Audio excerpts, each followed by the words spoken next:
queridos irmãos, meus queridos amigos, nós estamos aqui reunidos para falarmos da questão da nova ordem mundial. Nós queremos aqui explicar qual foi o processo que foi usado para se implantar esse novo sistema. Nós vamos também explicar o que é esse grande reset, ou seja, esse grande recomeço que eles estão prestes a fazer dentro desta lógica, desta nova ordem. E antes de nós entendermos onde nós vamos chegar com todos esses movimentos que nós estamos observando, devemos entender também qual foi o plano de Satanás desde o início da cristandade para substituir o reinado de Cristo e instalar o reinado do anticristo. Então a nossa intenção aqui não é somente falar dos acontecimentos ou dos fatos, porque nós sabemos que muitas pessoas estão aí pela internet, pelos meios de comunicação, falando e mostrando claramente o que está acontecendo. Então, o meu objetivo é mostrar, além dos fatos, os princípios que regem a sociedade cristã. E uma vez que nós vamos compreender todos esses princípios, nós vamos fazer esse paralelo, essa comparação, para entendermos por que a nossa sociedade hoje é considerada uma sociedade anticristã. Então, o primeiro ponto importante de nós observarmos é que, desde o início da Igreja Católica, desde a fundação da Igreja, desde o dia de Pentecostes, o Espírito Santo fez com que a Igreja fosse o fermento de uma sociedade cristã. Então esse primeiro princípio é importantíssimo que nós compreendamos. Porque existem muitas pessoas que desconectam o cristianismo da sociedade cristã, que a gente também chama de cristandade. Então é bem interessante essa noção de que o cristianismo ele leva necessariamente à fundação de uma sociedade baseada na fé cristã. Ou seja, no reino de Jesus Cristo. E se engana a pessoa que pensa que a igreja primitiva não era o germe desta sociedade cristã medieval. Então, quando nós analisamos as fontes, quando nós analisamos o desenvolvimento orgânico de todo esse processo, nós percebemos que não existe desconexão entre a igreja primitiva dos Atos dos Apóstolos e a sociedade cristã que estava instalada na Idade Média. Mas uma é o desenvolvimento da outra. Quer dizer, portanto, que Deus, desde o momento em que Ele permite que a sua igreja seja instalada na terra e que o Evangelho seja anunciado aos pagãos, o que Ele está pretendendo fazer é reunir todas as pessoas sob um só rebanho, um só pastor, ou seja, sob o reino de Jesus Cristo. Então esse é o desígnio da sociedade. A sociedade foi feita para ser regida por Cristo. Ora, se nós entendemos isso, então nós percebemos também por que é importante para Lúcifer, ou seja, para o inimigo de Cristo, que não somente a religião cristã seja destruída, mas todas as bases da sociedade cristã. Então é aqui que nós devemos concatenar todas essas ideias para nós termos ali uma visão geral desse panorama e uma visão geral da história. Você vai encontrar, por exemplo, um argumento muito comum das pessoas dizerem que a igreja primitiva era uma coisa e a igreja depois de Constantino ou depois de Carlos Magno era uma outra coisa. Ela estava corrompida, ela estava maculada, ela estava conjuminada com o poder político, ela não era mais aquela igreja pura, aquela igreja perfeita dos primeiros cristãos. Isso é falso e satânico. Eu vou provar que isso é falso e satânico na medida em que nós vamos compreendendo que os primeiros cristãos estavam ensinando os outros a fazerem aquela sociedade que, desde que o poder político começou a dar o apoio, essa sociedade então foi sendo implantada. Então, é isso que nós chamamos de cristandade. Cristandade é uma sociedade que está baseada na lei de Cristo. Ora, você sabe que o demônio, na sua sutileza, ele sempre atacou a Igreja de Cristo com duas vertentes aparentemente contrárias, que são, de um lado, o materialismo e, de outro lado, o espiritualismo. Então, em todas as heresias, você vai encontrar essas duas tendências.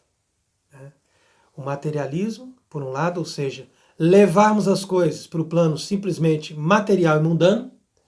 Essa é mais fácil, essa tática é mais fácil de ter resultado rápido, mas ela tem menos poder sobre as almas mais sensíveis, sobre aquelas almas que têm mais substância. Então, o demônio vai produzir um outro movimento para atacar a igreja, que normalmente nós chamamos de espiritualismo, mas também podemos chamar de gnose.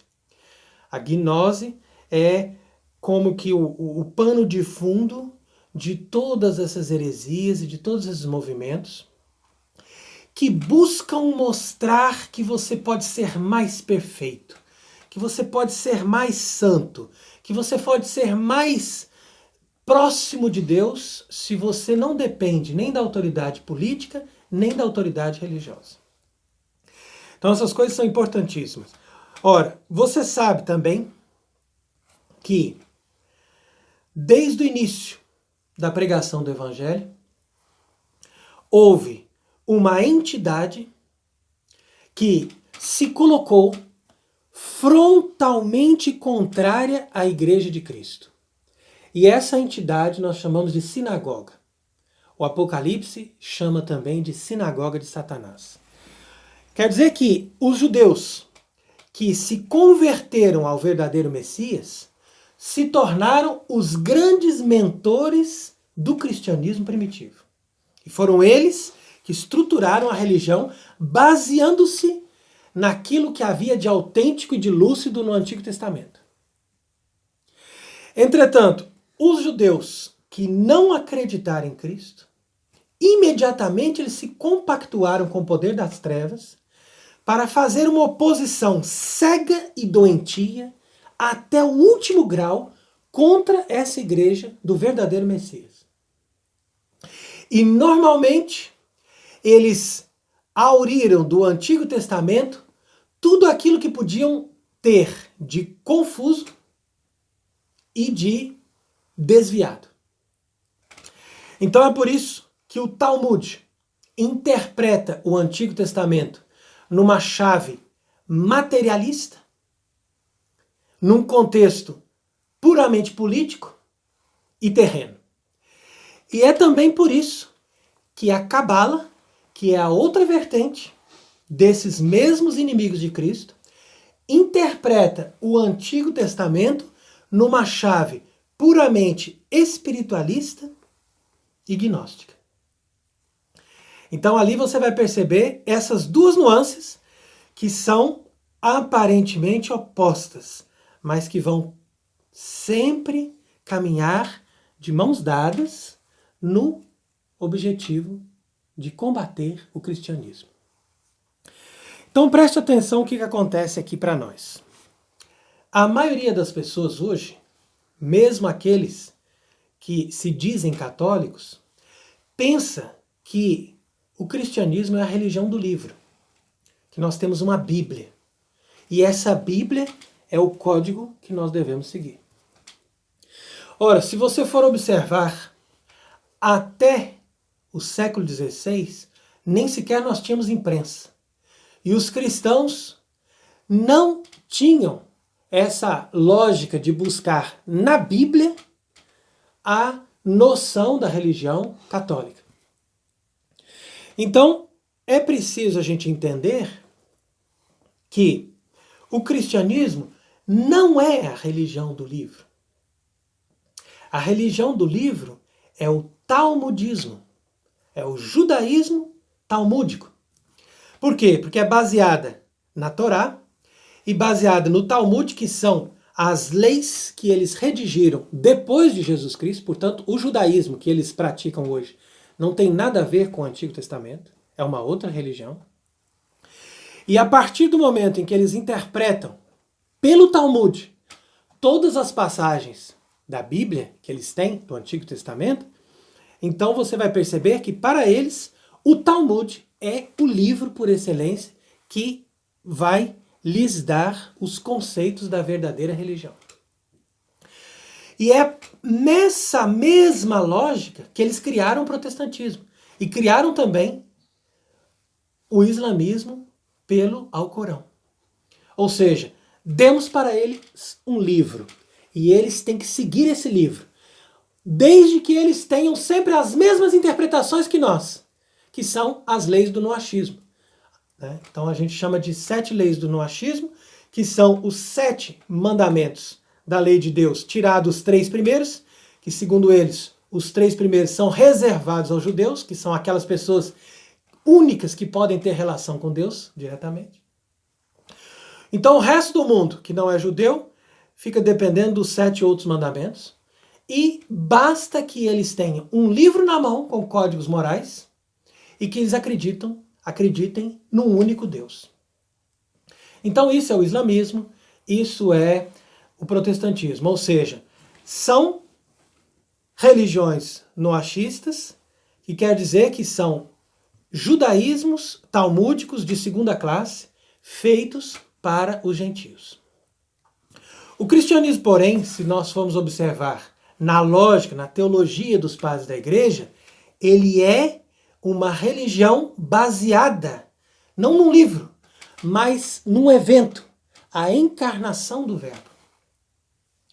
A encarnação do Verbo é o evento fundamental da história humana que transfere todas as coisas da realidade humana para a realidade sacral e divina. Quer dizer, portanto, que se você observa a história com a perspectiva da encarnação, então você vai descobrir que o Antigo Testamento não passa de uma preparação de uma figura, e você vai descobrir também que o Novo Testamento são as realidades que se abrem para nós na perspectiva do divino e do eterno, e na presença do Deus vivo entre nós, na pessoa do Verbo encarnado, que sacraliza todas as ações e as realidades humanas. Então é aqui que você entende o que é o cristianismo. Eu vejo que muitas pessoas estão preocupadas hoje em dia com devoções, estão preocupadas em estudar o catecismo, estão preocupadas em saber onde que elas podem participar de uma missa, mas eu diria, olha, antes de tudo isso, não adianta você dizer que é cristão se você não entendeu a base do cristianismo. A base do cristianismo é a encarnação do Verbo. Então nós estamos aí prestes a celebrar o Natal. Você percebe que as pessoas não sabem mais o que significa o mistério da encarnação. Ou seja, Deus que se fez homem. Uma vez que Deus se fez homem, todas as realidades da religião católica, que é a verdadeira religião, estão baseadas nessa dependência do dogma fundamental. Deus se fez homem. Ora, se Deus se fez homem, então nós temos sacramentos. Se Deus se fez homem, nós temos imagens. Se Deus se fez homem, nós temos realidades físicas, concretas, no meio da nossa existência humana e concreta, que nos transferem para o mundo espiritual e eterno. Essa é a realidade da encarnação. E o judeu ele vai diretamente no mistério da encarnação. O machado deles é em cima desse mistério. Nós temos que derrubar o mistério da encarnação. Pouco importa se as pessoas estão rezando, se as pessoas têm devoções, se as pessoas têm ali uma vida espiritual, entre aspas. O que precisa é tirar da sociedade, da vida concreta das pessoas, qualquer consciência de que Deus se fez homem, que se tornou presente na vida cotidiana do mundo real que eles vivem. Então é por isso, por exemplo, que um protestante vai te dizer: eu não me confesso com o padre, eu me confesso diretamente com Deus. Ora, meu amigo, se você se confessa diretamente com Deus, você está negando o mistério da encarnação. Ah, eu não acredito que a gente come o corpo mesmo de Cristo. É tudo simbólico. Claro, porque você está negando o mistério da encarnação. O outro vai dizer: eu não acredito no sacerdote, eles são funcionários, eles são pessoas normais como nós. Eles não são ungidos de Deus que representam o próprio Cristo. Claro que não, porque você não acredita no mistério da encarnação. Então, desde que o mistério da encarnação ele é rachado no meio, ou seja, Deus não se fez homem, simplesmente Cristo é um iluminado, é um avatar, é alguém diferenciado, mas ele não é o Deus encarnado. Essa é a lógica do judaísmo talmudista. Então ele vai não somente negar que Cristo seja o verdadeiro Messias, mas ele vai negar com todas as forças, rasgando a camisa, como fez Caifás no dia que julgou Jesus. Ele está blasfemando, ele não pode ser Deus feito homem. Eu não aceito que ele seja Deus feito homem. Então o grito desse pontífice judaico continua até hoje ecoando na mente de todos os seus seguidores, que são aqueles que lutam contra a verdadeira religião de Cristo, ou seja, o cristianismo ortodoxo e católico. Então preste atenção também nessa consequência. Uma vez que Cristo se fez homem, ele é ungido por Deus. Então quando ele entra no mundo, quando ele se torna ser humano, ele é ungido pelo Pai como ser humano. Então o Pai vai recapitular Adão na pessoa dele, vai olhar para ele e falar assim: você é o homem que eu preciso para restaurar a humanidade. Porque agora você tem a natureza humana. Você é meu filho enquanto Deus, mas agora você tem a natureza humana. Eu quero investir na sua natureza humana. Eu vou te ungir como rei, sacerdote e profeta. Porque o mundo, desde o começo, é regido por esses três poderes. Qualquer que seja a sociedade pagã, indígena, etc., é sempre regida por esses três poderes: poder temporal, poder espiritual e o poder sapiencial. Então, quando você tem o menino Jesus no presépio, sendo recebido, sendo homenageado pelos três reis magos, você vai perceber que esses três reis magos representam a humanidade inteira que vem trazer os seus presentes. E esses três presentes representam a homenagem que a humanidade reconhece. Então eles prestam uma homenagem para esse menino que nasceu, porque reconhecem que desde o início do mundo nós estávamos esperando um verdadeiro rei. Um rei por excelência. Um rei que tem o poder por si mesmo. Então nós lhe oferecemos o ouro. Nós estávamos também esperando um sacerdote que tivesse realmente uma capacidade de falar diretamente com Deus. E ele chegou. Por isso nós lhe oferecemos o incenso, que é o símbolo do poder espiritual sacerdotal. E ao mesmo tempo nós também acolhemos esse rei, esse sacerdote, com a mirra. Porque oferecendo a mirra nós reconhecemos que ele tem o poder sapiencial. Então a mirra, como uma planta preciosa, amarga, ela representa a sabedoria, porque a sabedoria ela vem da amargura, daquela perseverança no estudo, no conhecimento, né, na abstinência, para você poder adquirir o conhecimento das coisas. Então veja o seguinte, nesses três poderes nós encontramos a plenitude de todo o poder humano, que está com Cristo. E é por isso também que em Isaías 33, 22, se diz que o Senhor é nosso rei, nosso legislador e nosso juiz. Então você veja que hoje em dia os poderes democráticos, entre aspas, as repúblicas modernas, sempre se organizam em torno desses três poderes: o executivo, o legislativo e o judiciário. E ainda dizem que isso é uma conquista da Revolução e dos tempos modernos, que distribuiu bem o poder para que fosse uma coisa orgânica entre eles.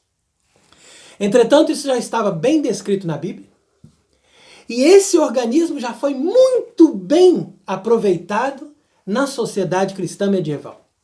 Porque eles sabiam que devia existir um equilíbrio desses três poderes. Então é por isso que você vê o rei, ou seja, o poder executivo, né, ter a sua referência com o sacerdote, que é o poder legislativo, porque não tem lei que não possa vir primeiro da lei divina. Então é o sacerdote, por excelência, o legislador, ou seja, aquele que traduz a lei divina para se tornar uma lei civil. Senão não existe lei civil. A lei civil sem a lei divina, ela é puramente oca e falsa. A partir daí você vai perceber também que o poder judiciário, ele cabe aos filósofos.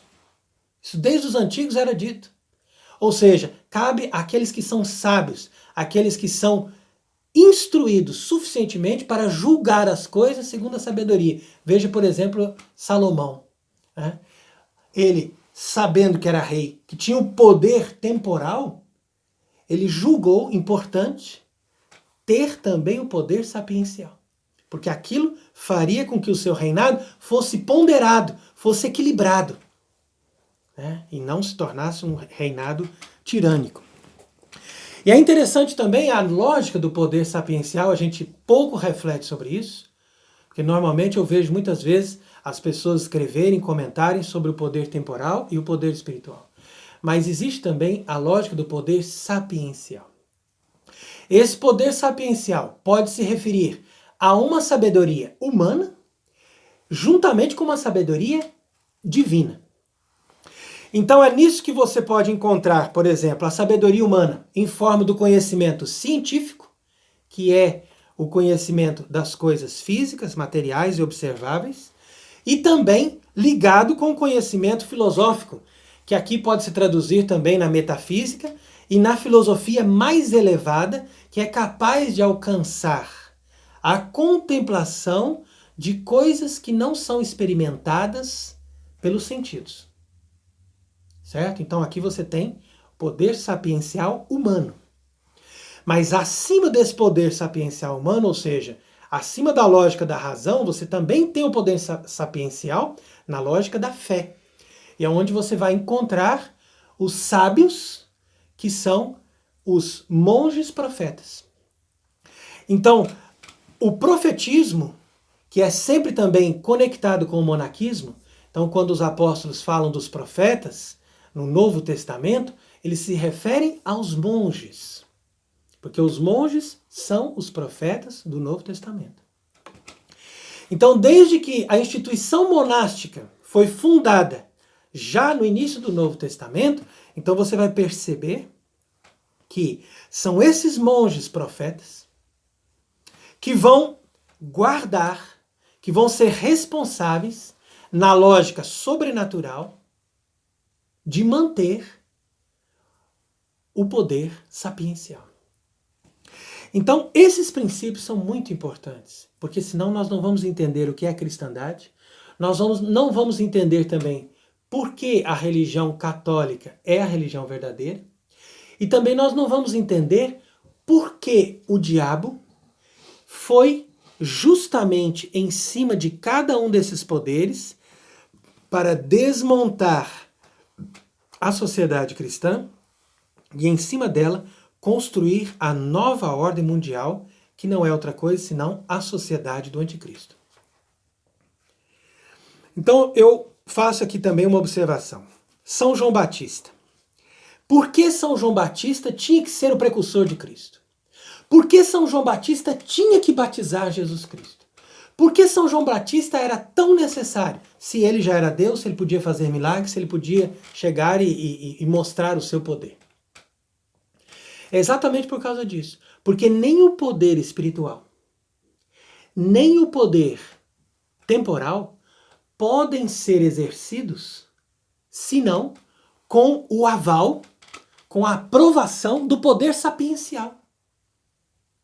Porque cada pessoa, as pessoas mais simples, desde que elas tenham o mínimo de sensatez, elas escutam os sábios.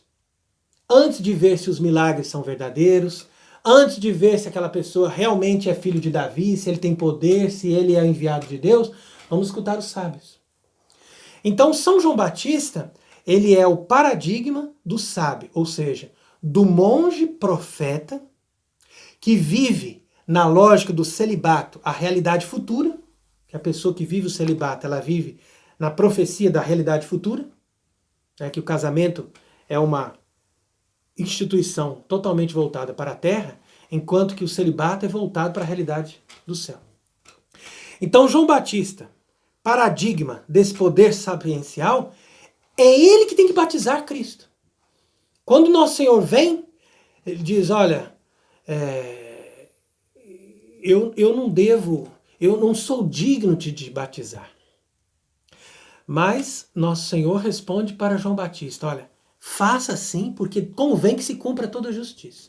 João Batista não estava entendendo, mas o que Jesus quis dizer para ele foi o seguinte, se você não me batizar, vai faltar um carimbo na minha autentificação como verdadeiro Senhor e Rei da humanidade. Então eu preciso do carimbo seu, porque você representa todos os monges profetas, todos os sábios, todos os filósofos da humanidade.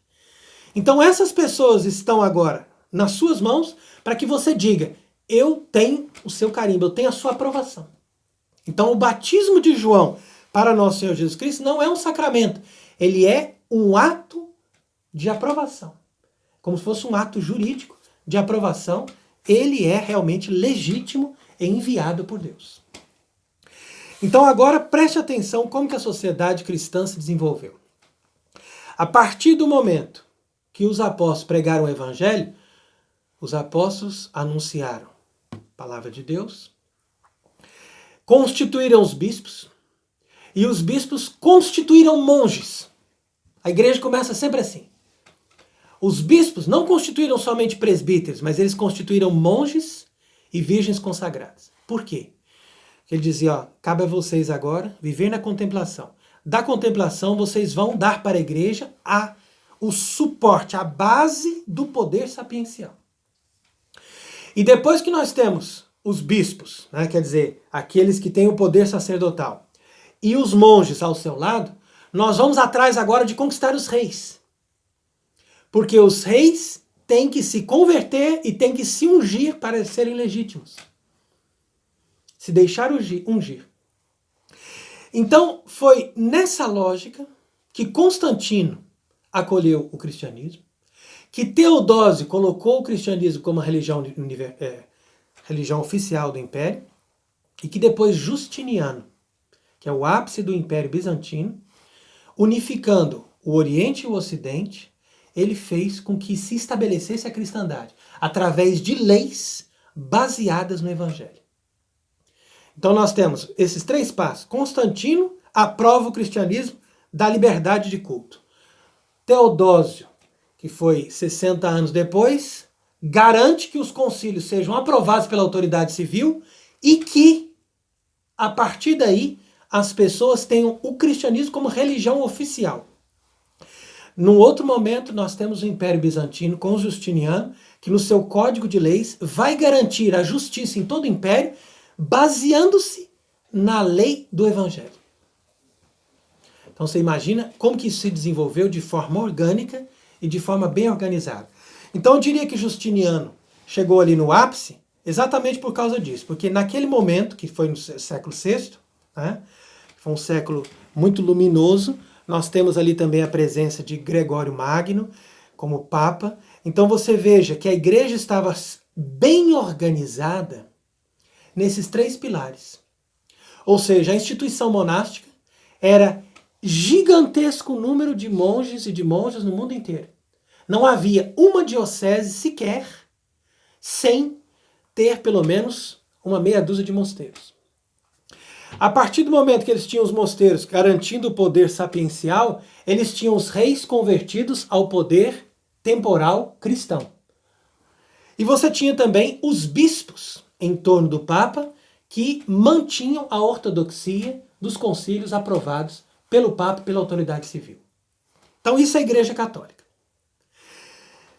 Num outro momento, mais para frente, você vai observar Carlos Magno como um elemento providencial também na civilização ocidental para implementar todo esse sistema que Justiniano já tinha garantido no Oriente, na França e na região do Ocidente, fundando ali o que a gente chama de Império Romano Germânico. Então, qual que foi a lógica de Carlos Magno?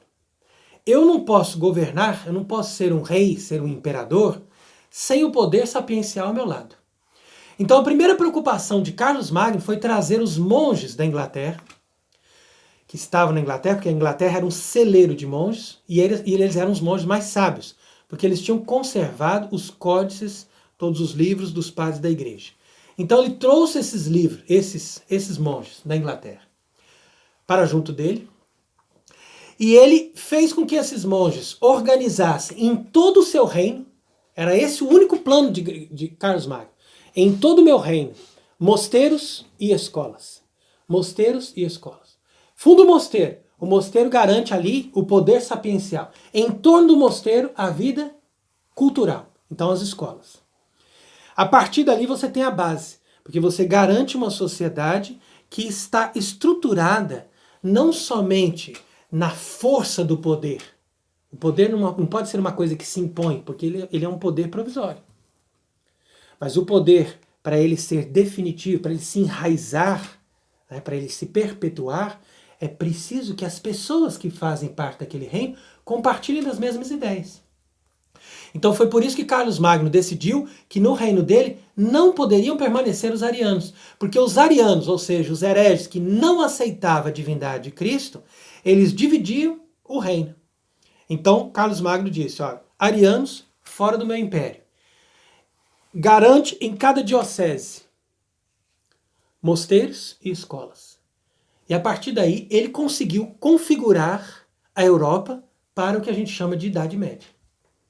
Então essa civilização cristã que foi implantada pelos imperadores romanos até Justiniano, vamos dizer assim, ela depois foi, de uma forma mais abrangente, reimplementada entre os povos bárbaros, que ainda não tinham recebido toda essa formação, toda essa lógica, e eles acabaram sendo assimilados por esse império romano cristão.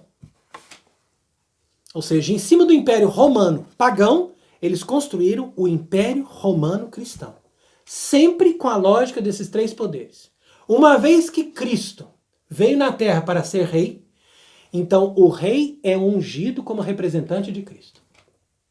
Uma vez que Cristo veio na terra para ser sacerdote, então o Papa, os bispos, os sacerdotes são ungidos para serem representantes de Cristo. Uma vez que Cristo veio na terra para ser o monge, o profeta por excelência, então os monges, que são profetas, à medida em que eles trazem o conhecimento, eles vão garantir na sociedade a educação, seja no plano da lógica racional, seja no plano da lógica sobrenatural. Então veja agora o que acontece a partir da segunda metade da Idade Média. Nós entramos num processo de decadência. Como que esse processo de decadência aconteceu? Não foi nada por acaso. O inimigo estava ali, em germe, né? Sempre maniqueando, sempre fazendo heresias, coisas pequenas que não chegavam a alterar muito o contexto, mas sempre tentando se infiltrar, tentando destruir aquilo que o Espírito Santo estava fazendo. Então, percebendo que havia uma harmonia entre esses três poderes, então o inimigo começou a semear a discórdia entre os poderes. Como que semeou a discórdia entre os poderes? Primeiro, no poder sapiencial, fazendo com que os monges caíssem em heresias espiritualistas, seja como as heresias dos cátaros, seja como as heresias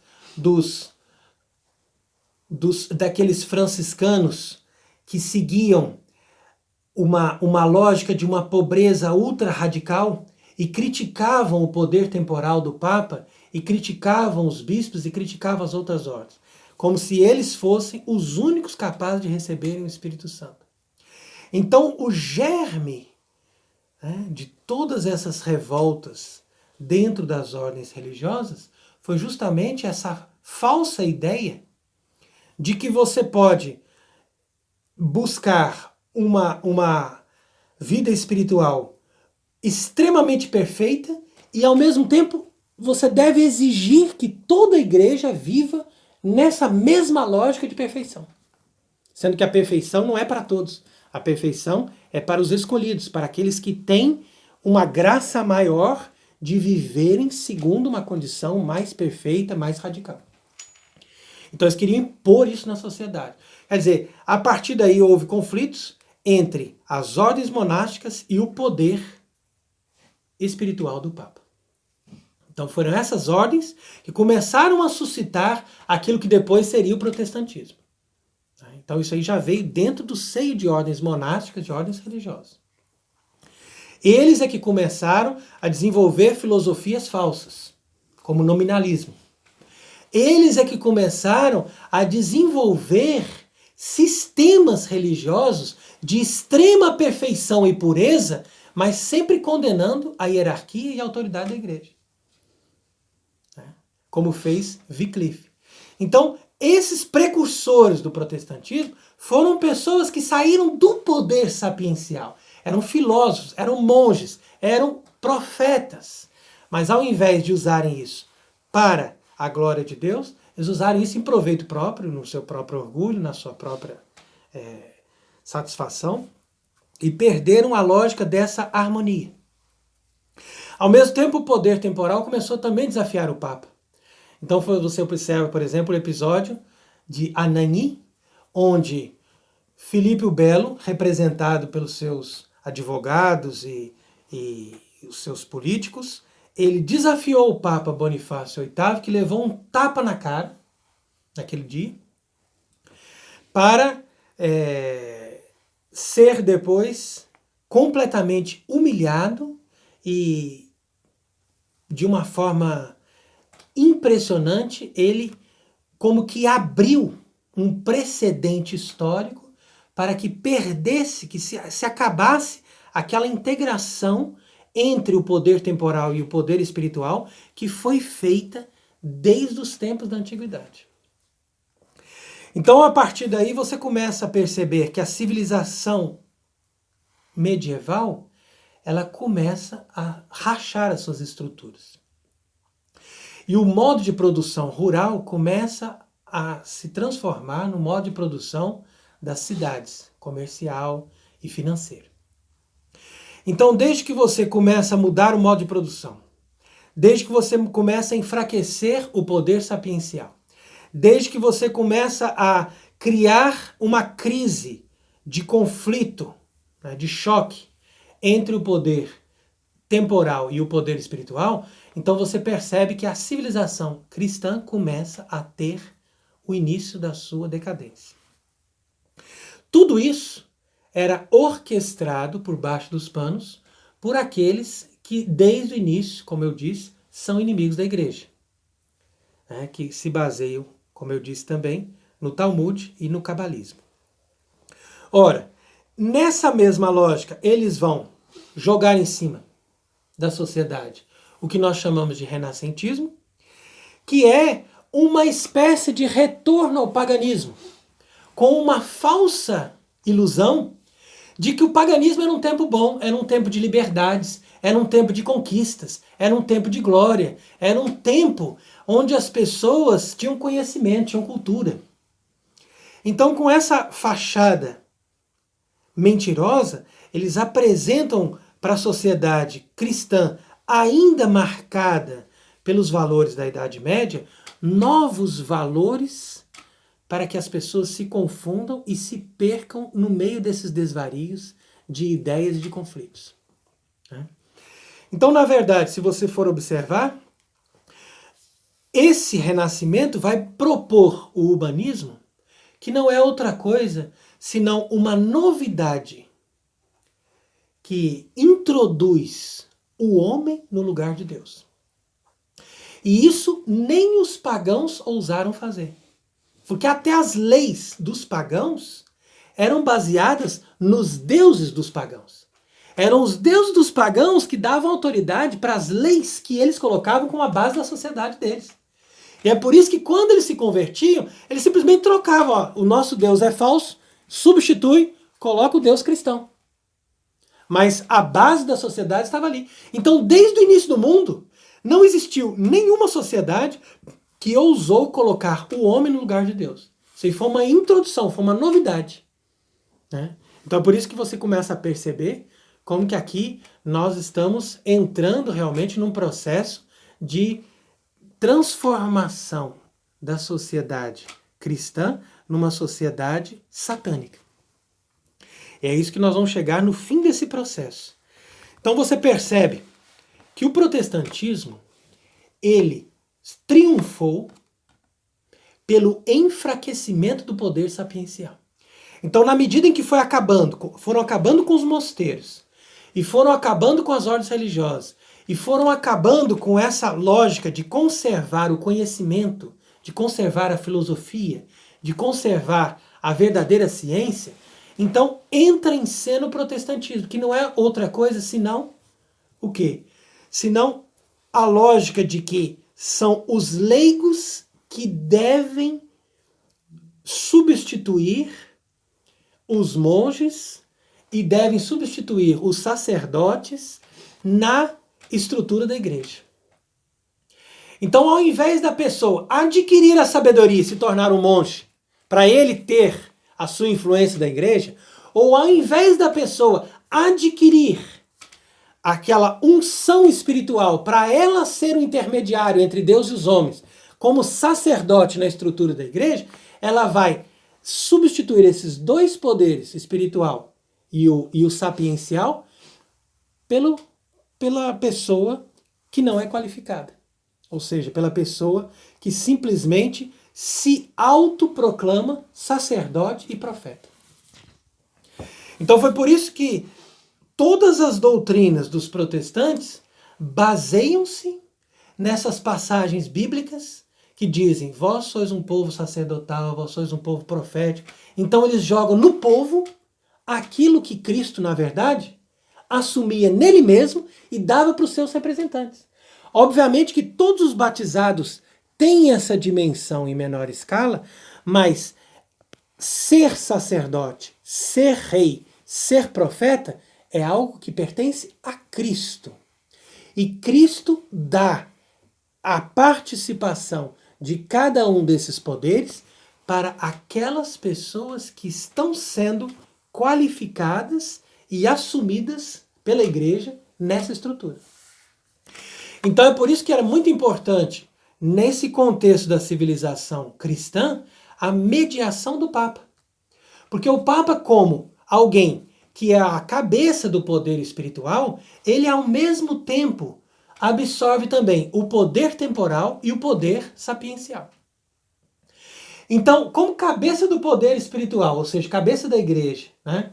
Cabeça enquanto representante vigário de Cristo, o Papa é aquele que vai ser o moderador do poder temporal e, ao mesmo tempo, ele vai receber a lógica do poder sapiencial, ou seja, toda a influência do poder sapiencial em torno dele para ajudá-lo a manter a sua legitimidade e a sua soberania. Então, se você for observar, pelo menos até o século XII, são os mosteiros que garantem o Papa. E no conflito do Papa Anacleto II, que foi um conflito sério do meados do século XII, nós tínhamos ali um Papa e um antipapa, sendo que o antipapa reinava em Roma. Então, como as pessoas poderiam dizer qual que era o verdadeiro Papa? Sendo que o antipapa estava em Roma, na Basílica de São Pedro. Então, quem que eles foram recorrer? O poder sapiencial. E foi São Bernardo, como cabeça dos monges daquela ocasião, que disse: o verdadeiro Papa não é Anacleto II. Então foi assim que eles definiram a questão por causa da mediação dessa influência do poder sapiencial. Então é por isso que a gente tem que observar sempre esse critério. Nós não podemos entender o cristianismo sem essa lógica desses três poderes atuando organicamente na sociedade. Então o diabo, sabendo disso, ele pensou: para nós o interessa destruir cada um desses poderes. Mas é claro que vai ser mais fácil começar pelo poder sapiencial. Então foi por isso que ele começou com duas vertentes: destruindo o monaquismo e corrompendo a ciência. Quando você corrompe a ciência e destrói o monaquismo, a partir dali você consegue organizar a sociedade de uma forma diferente. O próximo passo será tomar o poder dos reis e depois destruir o poder do Papa. Então foi isso que aconteceu. Nós temos ali, no contexto do protestantismo, o fenômeno, que eu denomino fenômeno do anglicanismo. O anglicanismo é o modelo de uma sociedade cristã sem nenhuma legitimidade. Então, a primeira vez que se implantou num reino, todo um modelo que parece, tem aparências de uma sociedade cristã, mas sem nenhuma legitimidade. Quer dizer, o rei cortou a sua ligação com o Papa, que era quem lhe dava legitimidade e quem lhe dava a unção. E o povo já está, porque eles já tinham perdido aquela ligação com o monarquismo e com a verdadeira ciência, então o povo já não tinha mais tanta força para negar um rei que era excomungado pelo Papa. Ao mesmo tempo, você tem sacerdotes com uma ordenação inválida e você tem bispos cismáticos reinando numa igreja sem monges. É a primeira vez na história que você vê uma igreja sem monges. Todos os mosteiros foram destruídos ou transformados em propriedades leigas, para leigos. Foram dados para os leigos. Então, quem estava por trás dessas revoluções, desse protestantismo, de todas essas maquinações, ou seja, o diabo e os judeus talmudistas, sabiam muito bem: destrói os mosteiros, não deixa mais nada. Se você acaba com os mosteiros, você não vai ter como mais impedir o nosso processo.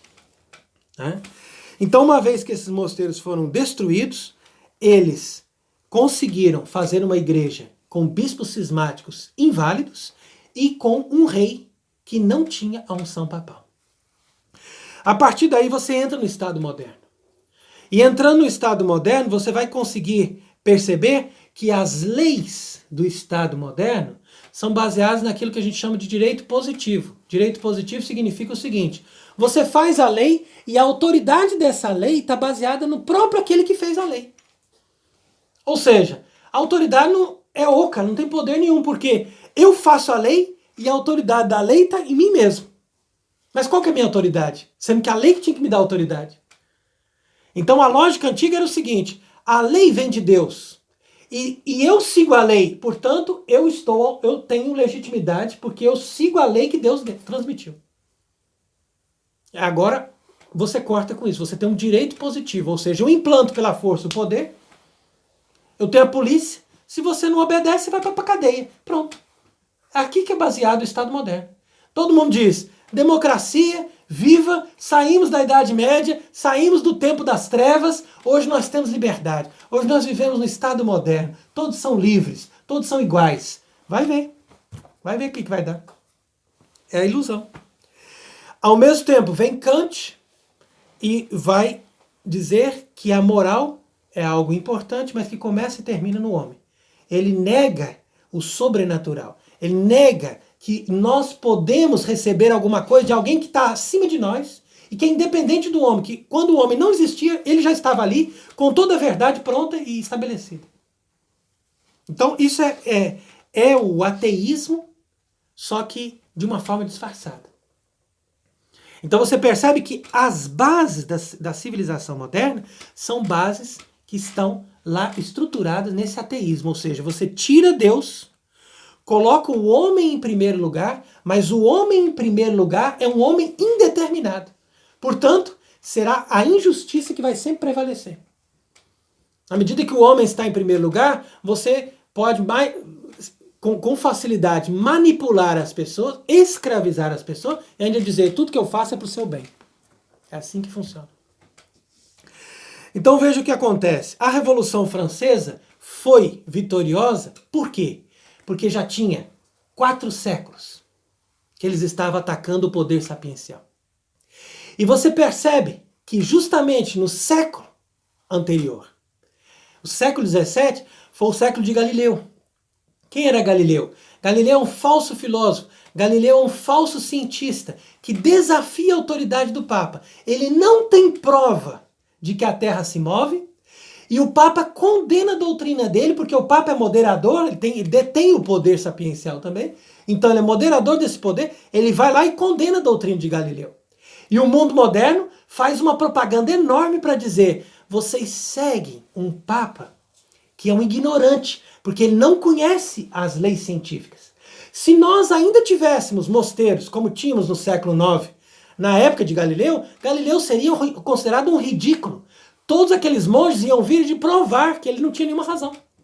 Mas como nós já tínhamos perdido o poder sapiencial, e esse poder sapiencial estava na mão de pessoas incompetentes e falsas, e comprometidos com a mentira e com Satanás, então foi assim que eles impuseram uma falsa ciência, que essa falsa ciência, ela se introduz no coração das pessoas na força, na base da propaganda, não tem nenhuma prova, e o Papa ficou ridicularizado na sua infalibilidade, por causa que ele quis mostrar que a Sagrada Escritura dizia uma coisa e aquele falso cientista estava dizendo outra. Então foi uma aparente contradição entre o poder sapiencial e o poder espiritual. Então rompeu mais uma vez uma coluna da autoridade que o Papa tinha na Terra.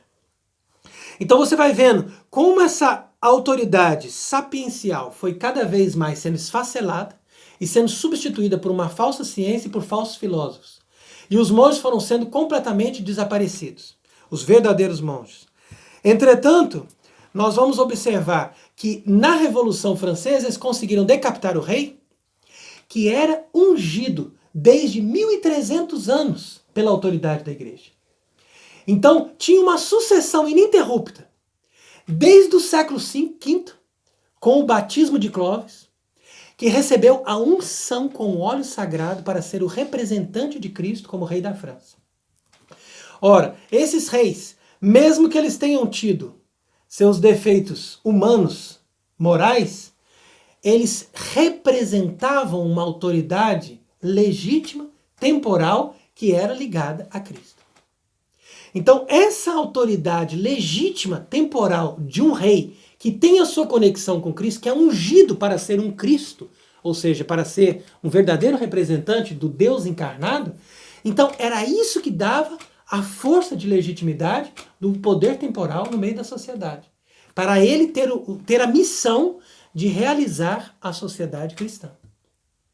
Então, uma vez que eles conseguiram decapitar o rei, e depois destruir todas as outras monarquias, principalmente através das guerras napoleônicas e das outras guerras e revoluções do século XIX, então eles disseram: agora nós estamos com o caminho aberto para chegar no Papa. Porque nós já passamos pelo menos 4, 5 séculos destruindo o poder sapiencial. Nós já estabelecemos uma ciência falsa, substituindo os mosteiros.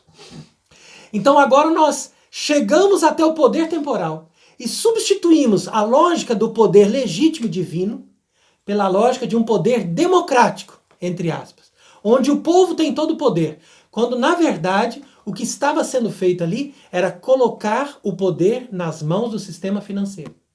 Porque democracia não significa outra coisa senão colocar todo o poder nas mãos do sistema financeiro. E o sistema financeiro é o sistema do modo de produção virtual comandado pelos judeus talmudistas desde a sua origem. Então, Quando a Idade Média começou a mudar o seu modo de produção e deixou de influenciar na vida rural e cada vez mais colocar a vida do dinheiro dentro das cidades, dentro dos bancos, então as pessoas começaram também a mudar a orientação fundamental das vidas delas. Porque ao invés de dirigirem as suas vidas para os fins sobrenaturais, coisa que a vida rural nos ensina, elas começaram a dirigir as suas vidas para os fins materiais e terrenos. Então é com isso que nós devemos entender por que nós chegamos hoje na nova ordem mundial. Porque isso foi uma estrutura de séculos, né, para nós entrarmos no século XX com uma última tacada, o último golpe contra o poder de Cristo na Terra, que era o Papa. Eles visavam o Papa. Então, quando eles conseguiram destruir o poder sapiencial que dava legitimidade e autoridade para o Papa, porque justificava suas ações pela lei, mostrando, ensinando às pessoas que eles estavam ensinando a verdade. Quando eles conseguiram derrubar o poder dos reis, que já também não tinham mais aquela ligação, aquela força, aquela espiritualidade que eles tinham antes, porque eles já estavam também defasados pela falta do poder dos monges. Então, por isso, eles deram esse último golpe com as guerras mundiais e com todas as influências da imprensa, que conseguiu fazer com que as pessoas, principalmente na segunda metade do século XX, acreditassem que nós teríamos um paraíso terreno através da tecnologia, do progresso e do conforto. Então, criando essa espécie de civilização virtual do conforto e da diversão, então eles conseguiram dispersar a atenção dos fiéis católicos, que já não eram mais tão católicos quanto os medievais que tinham a ciência dos monges, para as atenções mundanas, os shows de rock e todas as outras coisas que a lógica do mundo moderno criou para atrair as pessoas, e fez com que a igreja fosse vítima, fosse presa de um concílio ilegítimo que mudou a base do seu dogma através da liberdade religiosa, que faz, portanto, com que você consiga colocar ali um vírus, um germe corrosivo na base da estrutura da Igreja Católica, que é o mistério da encarnação. Então é muito importante a gente entender tudo isso. Eu estou falando aqui muitas frases assim que vão se encaixando, mas é preciso que as pessoas também tenham boa vontade de estudar, de refletir, de se aprofundar nesses assuntos, porque essas coisas nós estamos explicando como um resumo, como um panorama geral. Né? Então eu digo o seguinte, que Deus normalmente, na sua lógica, ele exige a nossa submissão para nos libertar. Então, a princípio, ele parece tirano, porque ele exige que ele vai nos tomar tudo. E depois ele nos liberta e nos diviniza. E Satanás, ele nos convida com toda a gentileza para sermos completamente livres. E depois ele nos tiraniza e nos escraviza. Então é assim que você tem que saber lidar com um campo ou com o outro. E optar por qual que você quer trabalhar. Você quer se submeter para depois ser livre? Ou você quer ser todo livre, todo felizinho e depois se tornar um escravo e um condenado. Então o fio condutor de toda a história é sempre esse. A história tem sempre um fio condutor, tem uma coisa única que vai até o fim. O fio condutor da história é sempre esse, é Cristo. No Antigo Testamento prometido, no Novo Testamento encarnado, ou seja, presente na pessoa do rei, na pessoa do papa, ou seja, do poder espiritual, na pessoa do monge ou do profeta, quer dizer, o poder científico, o poder sapiencial. E essas autoridades, elas são perseguidas pelos inimigos, ou seja, por aqueles que odeiam Jesus Cristo, que odeiam o mistério da encarnação e que querem de qualquer maneira fazer oposição a esse mistério, a essa glória que Deus nos deu pela doação do seu Filho. Então, uma vez que nós entendemos tudo isso, mesmo que nós não possamos fazer muita coisa, porque hoje em dia nós temos todo o conjunto, toda a fortaleza dessa estrutura, né, que já foi estabelecida há séculos, mas nós podemos pelo menos nos conscientizar, enquanto é possível, que nós estamos entrando no reino do anticristo. O reino do anticristo é aquele que está sendo entronizado, né? Ou seja, uma pessoa, uma estrutura, uma ideologia está sendo entronizada no lugar de Cristo. Cristo é colocado para fora. Mesmo que a sua religião, seja você católico ou protestante, você pode falar de Cristo, mas você fala dele como um mestre, como alguém que é mais um, que faz parte do conjunto das religiões noachidas, né, que vão fazer ali o conjunto completo dessas religiões que simplesmente alimentam sentimentos e devoções. Mas ele não muda nada a sociedade. A religião não muda nada a sociedade. A religião nem interfere na política, na sociedade. Não. A religião é só para a gente se sentir bem, a gente fazer o bem para os outros, né? Ser muito feliz, cada um tem a sua, e você vai ser cada vez mais iluminado. É assim a lógica do anticristo. Entendeu? Então, Cristo, para eles, não é nada além de uma ideia, de um profeta, uma pessoa do passado, e hoje nós temos que nos submeter a essas autoridades ilegítimas. Por que elas são ilegítimas? Porque elas não estão baseadas nem na unção real, como eram os reis, nem na verdade sacerdotal, como eram os papas, e nem na sabedoria monástica, como eram os verdadeiros filósofos, os verdadeiros cientistas do tempo medieval. Então, nessa sociedade falsa, com pilares falsos e com autoridades ilegítimas, nós vemos que o que importa não é Deus, e nem o que Deus deseja ou determina, porque Deus é simplesmente uma emanação do homem para essas pessoas. Mas o que importa é o bem comum, o bem da sociedade, a saúde, né, de todas as pessoas, se todos estão bem, se todos estão usando a máscara para poder não contaminar com vírus, etc. Então, quer dizer, uma vez que você tem garantido o bem do homem, entre aspas, os direitos do homem e o bem do ser humano, então, com isso, você encontrou uma sociedade perfeita.